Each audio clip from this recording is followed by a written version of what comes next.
Hello friends. Another conflict has broken out between Israel and Palestine at 6:30 a.m. on the morning of 7th October. While most of the Israelis were sleeping soundly in their homes, suddenly the air raid sirens began blaring. In a short while, thousands of rockets were fired at Israeli cities. Israeli Defense Forces estimate that 2,200 rockets were fired. However, the group Hamas claims that 5,000 rockets were fired. Israel has an Iron Dome system. It is one of the best air defense systems in the world. Whenever rockets are fired on Israel, it uses the latest military technology to intercept the rockets and destroy them mid-flight to keep the country protected. But here, 5,000 rockets were fired within 20 minutes. This Iron Dome system failed. Thousands of people were KO'd and injured in Israel because of these attacks.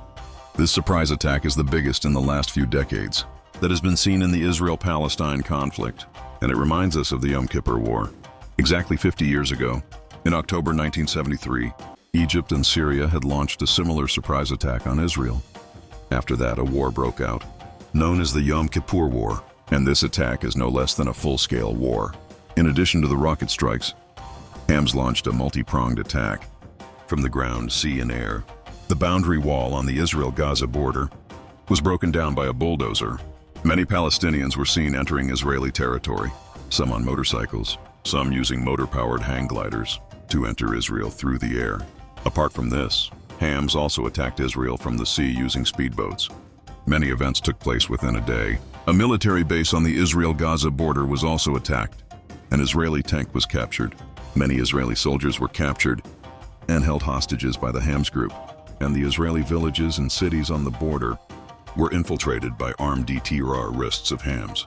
Many innocent civilians have been killed here. Many are being held as hostages, and Israel has declared a state of war in response. The Israeli military carried out airstrikes in Gaza, in which thousands of Palestinians were killed or injured. Let's take a look at the map to understand the context of this situation. Israel and Palestine are located in the Middle East. In the north is the country of Lebanon. In the northeast there is Syria. In the east there is Jordan. In the southwest there is Egypt. And in the west is the Mediterranean Sea. If you zoom in on both countries, the area in the middle is the country of Israel, and the territories of Palestine are divided into two parts. One is the region of the West Bank, which is in the west of Jordan, and the other is the Gaza Strip, which is in the southwest of Israel and borders Egypt. There are many Israeli settlements in the Palestinian territory of the West Bank. They are under Israel's control and are considered illegal by the United Nations and many other countries.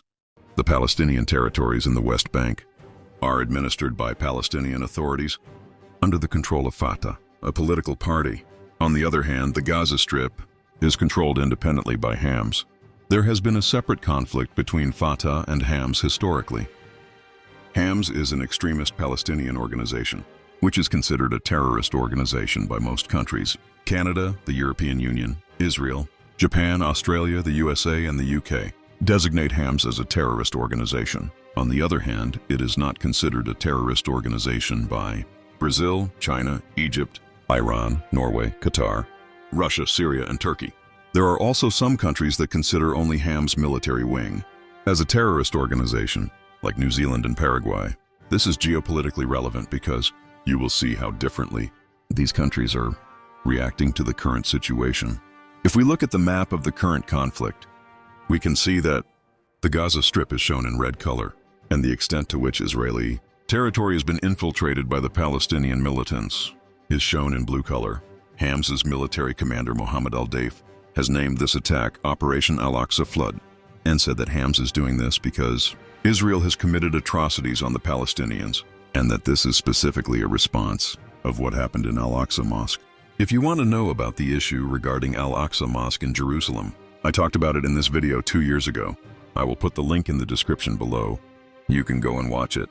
For the Indian nationals present in Israel, the Indian Embassy in Israel has issued an advisory that you can see on the screen. In case of an emergency, they can call this number or can send an email to this ID.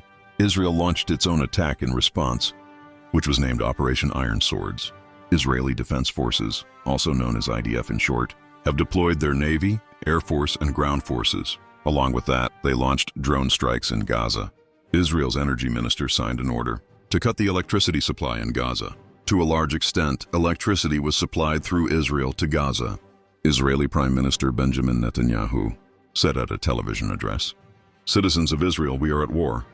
He said that the enemy will have to pay an unprecedented price. The defense minister stated that Hamas has made a huge mistake, and Israel will win this war. A big talking point in this conflict is how Mossad, the world-famous Israeli intelligence agency, failed to intercept this attack. It is said that Mossad is one of the most powerful intelligence agencies. They have informants even in the Palestinian military groups. They are in Lebanon, Syria, and in different parts of the world. In the past, it has been seen that Mossad agents have carried out precise timed assassinations of major military leaders, sometimes by placing GPS trackers on vehicles, sometimes by using drone strikes. The question is, despite being such a powerful agency, how did they not know that thousands of rockets were being stockpiled in Gaza? The fencing on the Gaza-Israel border has cameras, ground motion sensors, and regular army patrols are carried out there. Why did these smart barriers fail? Domestically, the Israeli government is facing a lot of criticism. The former head of the Israeli Navy told the Israeli TV channel Channel 12 that this is a huge failure on the part of the government. The entire country is asking about the whereabouts of IDF, police, and security. He told the BBC that a major investigation has already begun regarding this intelligence failure. Look at this article from the Times of Israel. According to it, Egypt's intelligence officials had warned Israel repeatedly that something major was about to happen, and allegedly those warnings were ignored. On the other hand, talking about international reactions, American President Joe Biden condemned this attack and said that he shows rock-solid and unwavering support in favor of Israel. The foreign policy chief of the European Union also said that he strongly condemns this attack and says that according to international law, Israel has the right to defend itself. They said that Israeli hostages should be released immediately. Iran, which has been one of the main supporters of Hamas, their foreign ministry said that the attack by Hamas was an act of self-defense by the Palestinians. The foreign ministry of the neighboring country Egypt said that it is talking to Saudi Arabia and Jordan in an attempt to defuse the Israeli-Palestinian tensions.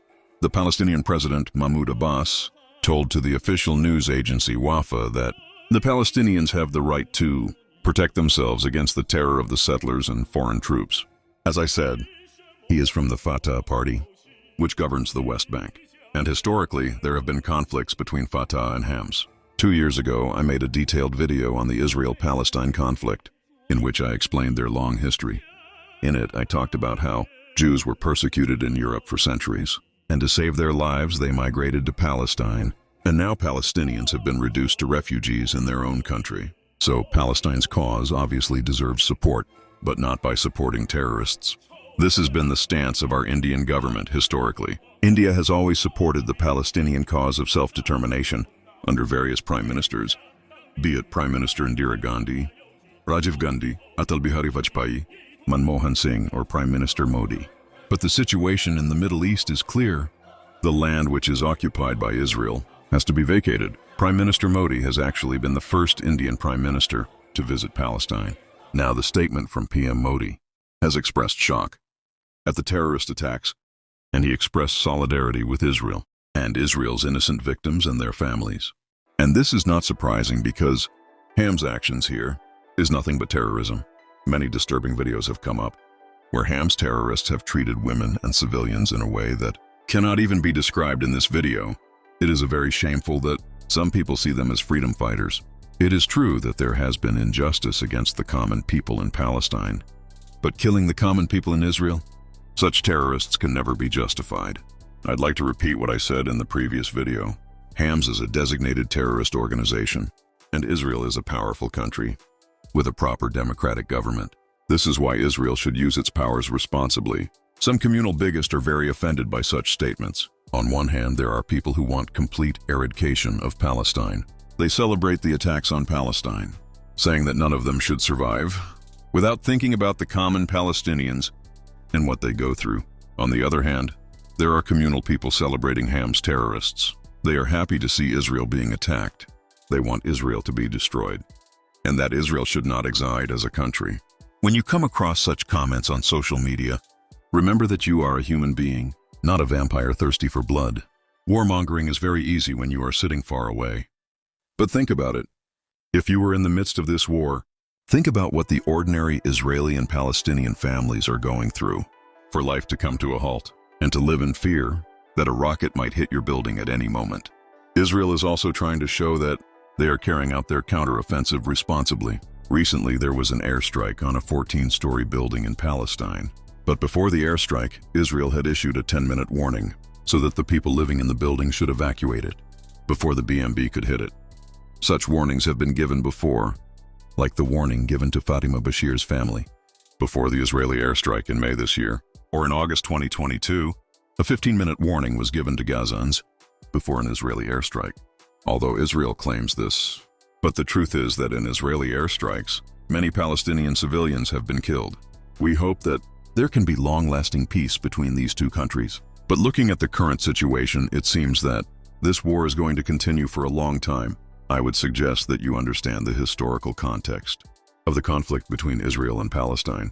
What is the real reason behind it? I have explained it in detail in this video. You can click to watch it. Thank you very much.